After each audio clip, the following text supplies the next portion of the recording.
As most of you probably know by now, Donald Trump has been found guilty on all 34 counts of falsifying business records in furtherance of another crime. This makes him the first ever president to be convicted of a crime, and he is now officially a convicted felon.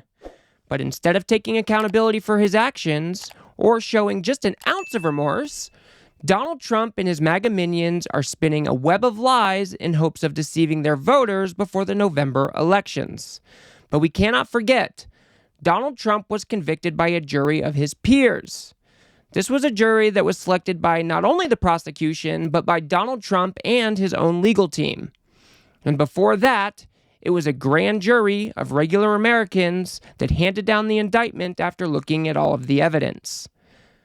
So by all accounts, it appears that Donald Trump got a fair shake here. I would argue that he was treated better than most other people who have had to go through this very same process. But that's not going to stop these MAGA lunatics from trampling all over our institutions, trying to undermine our justice system, all in devotion to their dear leader. So let's take a look at what some of these people are saying now that Trump is officially a convicted felon. Well, listen, Sean, I think you're exactly right. What we saw today was an absolute travesty of justice.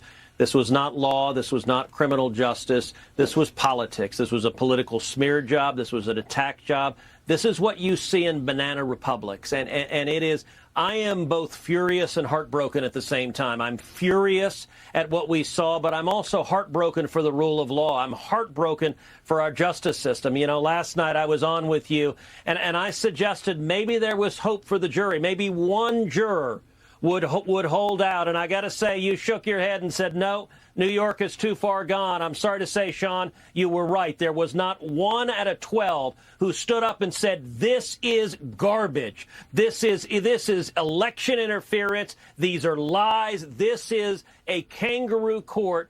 We didn't have a single juror that said that. So let me get this straight. Because one juror didn't stand up and nullify the whole jury, somehow we can't trust the outcome of this case? Is what Ted Cruz really asking for is a single person to undermine the entire process out of some sort of allegiance to Donald Trump? Because essentially what he would be asking for then is a kangaroo court. An illegitimate court with a predetermined outcome. Ted Cruz did not sit in that courtroom for 3 or 4 weeks, evaluating all of the evidence in this case. But that jury did, and he's not providing any evidence to suggest that Donald Trump was somehow treated unfairly. That is why these people talk in such vague generalities. They don't have evidence to make stronger claims. Do you think if there was a particular wrongdoing that they could be pointing to, we wouldn't be hearing about it day in and day out? Of course we would be. If there was a particular ruling the judge made that they didn't agree with, or a piece of evidence they think shouldn't have been entered into the case, we would be hearing about it all the time. But because none of that evidence exists, they have to delegitimize the institution. This is another page directly out of the authoritarian's playbook. If the institution is holding the strong man accountable, then it must be torn down. And that is exactly what we are seeing from these MAGA morons. They were trying to undermine our justice system before, during, and after Trump's trial. And I think they're going to continue to do so. But let's go ahead and move on and see what Marco Rubio has to say. Joe Biden is clearly senile and declining. He's clearly weak, which is why the world is on fire. He's incompetent, which is why we have runaway inflation and a border that is being invaded every single day. And then add to all of that, he likes to lie. He tells people lies all the time about how great the economy's doing, how there is no problem at the border. The guy's behind in the polls. He can't win. The only chance they have to win this election is to keep Donald Trump in a courtroom tied up in this case, in that case, and the other case. In this particular case, they found themselves a Democrat lawyer. This is a guy who gave money to Joe Biden in 2020. This lawyer, a Democrat judge. This judge gave money to Joe Biden in 2020. His daughter is a campaign consultant for Democrats who's actually out there marketing convict Trump stuff. Okay? Then you've got a DA who basically said, I am going to go after Trump and put him away when he was running for office to get elected. He didn't know what he was going to put him away for, but he promised to put him away for something. Then you have a jury. We don't know who they are, but I know this. They live in Manhattan, which voted 85% for Joe Biden. So that was quite a fire hose of nonsense coming from Marco Rubio's face. Let's go ahead and try to break some of these claims down one by one. First, he would have you believe that the jury cannot be trusted in New York because most of the people in Manhattan vote for Democrats. But I've got news for you, Marco. This is how our system works. Whether you're a Republican, a Democrat, an independent, or a libertarian, we trust that you can set your bias aside and do your civic duty and serve on a jury. And we also have mechanisms in place to make sure some of those biases aren't going to be prejudicial towards the defense. He also claimed that Alvin Bragg has a vendetta against Trump, wanted to go after him, wanted to lock him up. But that's not true either. Alvin Bragg never said anything close to that.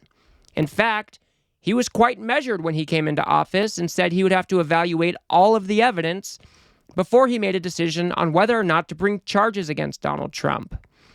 And then we keep on hearing this claim that the judge is somehow biased or corrupt because of the work his daughter does.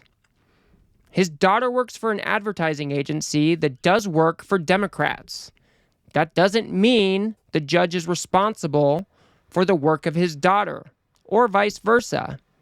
And if you don't believe that absurd story, they'll have you believe he is biased because he made a campaign contribution to the Biden campaign in 2020. But they always fail to mention that this was only a $15 donation.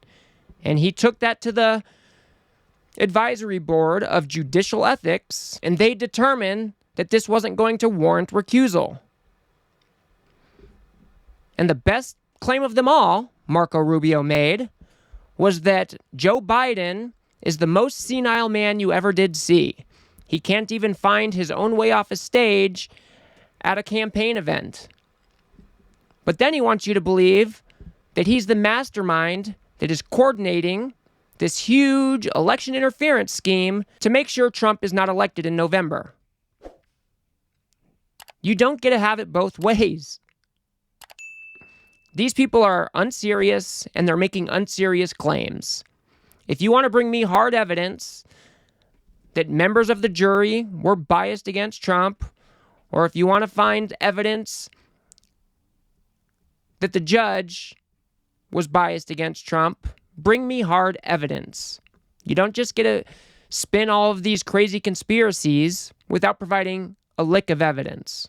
But moving on, let's go ahead and take a look at what Mike Johnson has to say about the Supreme Court potentially swooping down and saving their dear leader.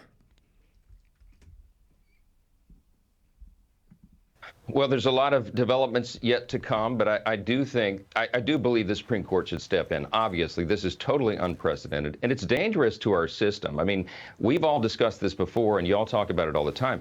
This is diminishing the American people's faith in our system of justice itself. And to maintain a republic, you have to have that. People have to believe that justice is fair, that there's equal justice under law. They don't see that right now. And I think that the justices on the court, I know many of them personally, I think they're deeply concerned about that as we are. So I think they'll set this straight, but it's going to take a while. You're right. The process takes a while to play out. The Democrats know that, of course, and they're dragging it out. That was the whole objective. They want to try to bankrupt Donald Trump. They want to diminish his credibility and go after his character. They wanted to keep him off the campaign trail, which they were successful in doing for many weeks. And now they want to call him the convicted felon. This will be overturned, guys. There's no question about it. It's just going to take some time to do it. So what exactly is the mechanism for the Supreme Court to swoop down and save Donald Trump? And what is the implication here? That the Supreme Court is all-powerful and can come into a state and overturn a jury's verdict? Donald Trump was convicted by a jury of his peers. 34 different counts. Felonies. The Supreme Court can't just walk into New York and overturn a decision. And for Mike Johnson to imply that is irresponsible. And he should know better because he is a constitutional lawyer. I'm getting really irritated with all of these Republicans doing everything they can to undermine our institutions, to cast doubt on our justice system, all because Donald Trump is being held accountable and they can't handle it. So instead of ditching Donald Trump, who might just be a really bad dude, they want to throw crap at the wall. They want people to feel disoriented. So when Trump comes in there and says, I'll be the guy that can fix it, hopefully they can get their vote. We should be expecting more out of our elected leaders, especially people like Mike Johnson, the most powerful Republican in our country. But I don't know any other way to do that than voting these people out in November. These people should be absolutely ashamed of themselves. They are doing so much damage to our country at this point, all because their dear leader is being held accountable. I got one more video to show you here. Let's see what types of threats J.D. Vance is now beginning to make. Absolutely, Jesse. You hear so many experts, frankly, from across the aisle say that this case won't stand up on appeal. Well, if the case won't stand up on appeal, why was it ever brought in the first place? Why was a judge whose family has gotten rich off of Democratic Party fundraising allowed to preside over this thing in the first place? And Republicans, Jesse, we cannot just sit on our hands. We can't just complain about it, as important as all of that stuff is. We have to be willing to fight back. We need to be subpoenaing Judge Merchan and his daughter. We need to understand what are the connections between big Democratic money and this sham prosecution. Did George Soros ever talk to Alvin Bragg about using his power to go after Donald Trump? We need to get to the bottom of it, and when we find wrongdoing, we need to be willing to actually punish it. That is the only language that I think these people are going to understand, is that if they do this, if they turn the American system of justice into banana republic garbage, they're going to suffer consequences for it. And if they don't, Jesse, it's not going to stop with Donald Trump. Banana republics never stop with the guy at the top. It's going to go after a ton of other Republican officials and conservatives unless we fight back. So try to understand what J.D. Vance just did there. He has concocted this huge conspiracy, something about George Soros being involved with D.A. Bragg's office, and they're somehow working with the Biden administration to go after Trump as some sort of election interference scheme. And now he wants to use that conspiracy to exact revenge on his political opponents. I mean, listen to the language he was using. We have to fight back. We need to go after these people. These people need to be punished. This sounds like a not so thinly veiled threat to me.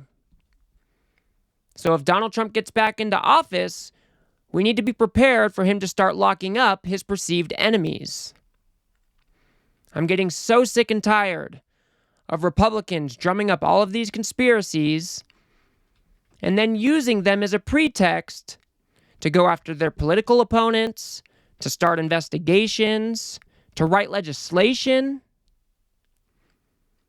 This is not a sustainable model. We need to be demanding more out of our elected officials. We cannot let them get away with abandoning all fidelity to the truth. But for some reason, the Republicans, under Donald Trump's leadership, have done just that. Maybe it's just Donald Trump, who is a really bad dude. He is a convicted felon, after all. So that's going to do it for me on this one, folks. If you got anything out of this video, please remember to smash that like button and hit subscribe. Maybe share it with a friend or two. I'd very much appreciate it. If you think I got something wrong, or if you disagree with me about something, feel free to drop a comment below. And if you want to try to understand why 30 ex-Trump officials think Donald Trump is unfit to be president, watch that video on the screen now. And I will see you guys on the next one.